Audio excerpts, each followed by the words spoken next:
Net on है। Hello बच्चों, नमस्ते। आज हम हिंदी शिक्षण के अंतर्गत रचना शिक्षण पढ़ेंगे। रचना शिक्षण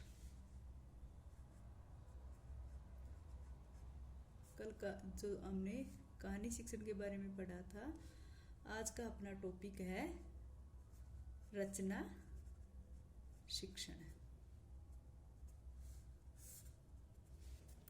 रचना शिक्षण क्या होता है? रचना शब्द का जो साधारण अर्थ है, किसी वस्तु विशेष का निर्माण करने के लिए लगाया जाता है। रचना शब्द का क्या अर्थ होता है? किसी वस्तु विशेष। और इसका शाब्दिक अर्थ देखें तो इसका अर्थ होता है बनाना। इसका अर्थ होता है बनाना या निर्मित करना। निर्मित की गई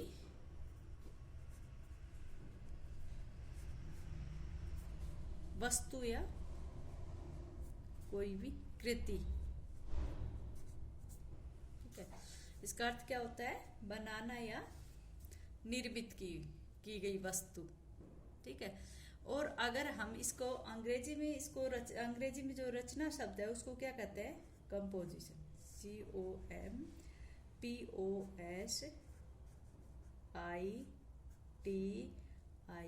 कंपोजिशन। कंपोजिशन का मतलब क्या होता है? यहाँ पर इसका मतलब होता है गठित करके, यानी कि गठित करना या बनाना या निर्मित करना, यही होता है। या फिर हम कहे कि रचना शब्द जो है वो भाषा की दृष्टि से इसका अर्थ हम लगाएंगे कि गठित करके उनके माध्यम से विचारों को स्पष्ट करना। गठित करके ऐसी कृति तैयार करना जिसके माध्यम से विचारों को प्रकट करना। और कुछ विद्वानों ने रचना शब्द का अर्थ क्या बताया है? कुछ विद्वानों ने तो इसका रचना शब्द का अर्थ बताया है सजाना।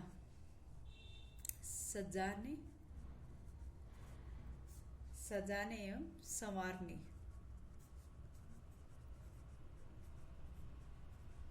सजाने एवं संवारने, इसका अर्थ बताया है। रचना शब्द का अर्थ क्या बताया? सजाने एवं संवारने। इस प्रकार जो भाषा के अंतर्गत रचना शब्द का अर्थ क्या लिया गया है? किसी विशेष विचार या भावनाओं का क्रमबद्ध रूप में शब्दों में समूह से सजाकर संवारकर उसको अभिव्यक्त करना। ठीक है, शब्दों के अंदर शब्दों में या शब्दों के समूह में सजाकर या संवार कर उसको अभिव्यक्त करना। ठीक है, और रचना, इसी कारण से रचना शब्द को क्या कहा गया? भाई शब्दों के माध्यम से अभिव्यक्त कर रहे हैं ना, तो इन रचना को भावाभिव्यक्ति भी कहते हैं।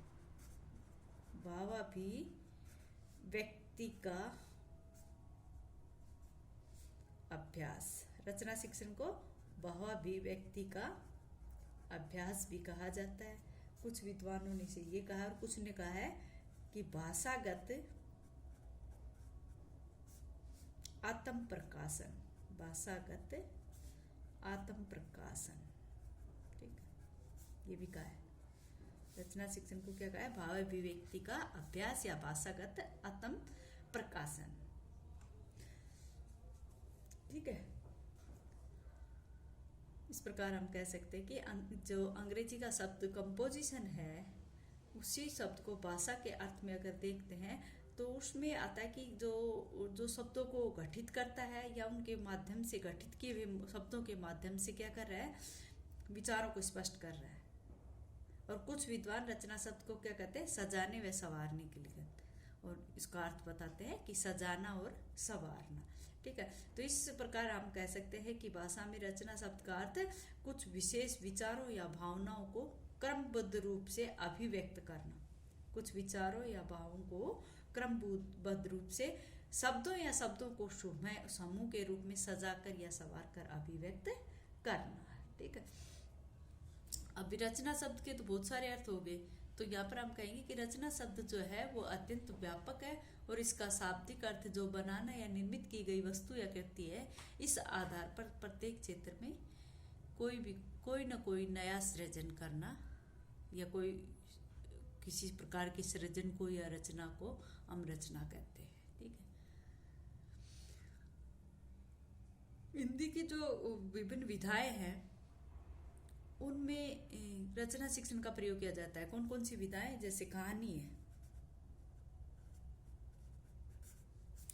कहानी लिखना, या फिर कविता, या फिर हम कहें कि निबंध, ये सब क्या है? ये रचना ही कहलाते हैं। ठीक है। कहानी, कविता, निबंध आदि को रचना कहा जाता है। ठीक है। दूसरे शब्दों में हम कह सकते हैं कि विचारों को क्रमबद्ध रूप से कहाँ पर कहा जाता है? कहानी में कहा जाता है, कविता में कहा जाता है, निबंध में भी कहा जा सकता है।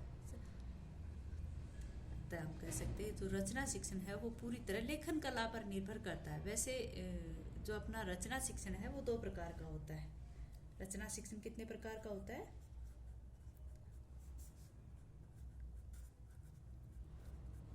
रचना शिक्षण 2 प्रकार का होता है। 2 प्रकार का किस प्रकार? पहला तो होता है इसमें मौखिक रचना,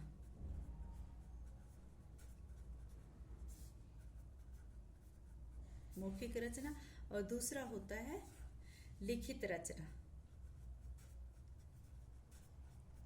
मौखिक रचना और नेक्स्ट क्या होता है? लिखित रचना। अब मौखिक रचना क्या होती है? जो विचारों को शब्दों में निबंध करके जब हम व्यक्त करते हैं, विचार जो हमारे जो कहा था कि विचारों को या शब्दों को जब सजाकर या संवार कर अभिव्यक्त करते हैं, भाव अभिव्यक्ति के माध्यम से अभिव्यक्त करते हैं, तो वो कौन सा रूप है? वो रचना का ही है। तो रचना के बारे में हम कह सकते हैं कि जो शब्द समूह से युक्त, और मौखिक के बारे में, मौखिक में हम किसको कहेंगे कि जो शब्द समूह अपने विचारों को जब मौखिक रूप से अभिव्यक्त किया जाता है, यानी कि शब्द या शब्द समूह के से युक्त विचारों को जब हम मौखिक रूप में अभिव्यक्त करते हैं तो उसे मौखिक रचना कहते हैं।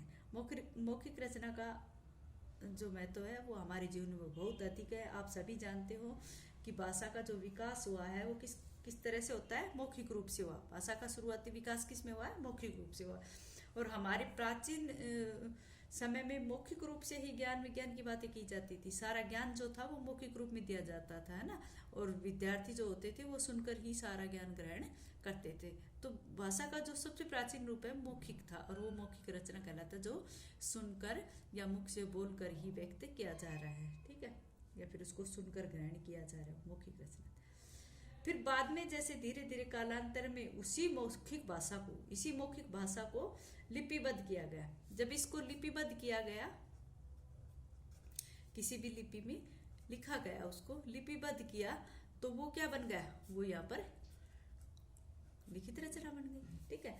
हमारा जो मौखिक रचना जो थी उसको जब लिपिबद्ध किया गया तो वो मौखिक रचना बन गई। ठीक है। कालांतर में उसी मौखिक ज्ञान को लिपिबद्ध किया गया, और जब मौखिक विचारों को लिपिबद्ध किया गया तो उसी लिखित रचना के नाम से पुकारा गया।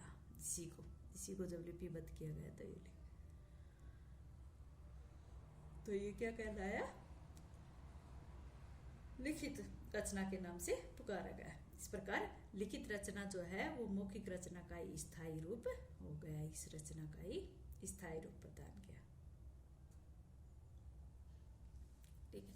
अब आता है कि रचना शिक्षण के उद्देश्य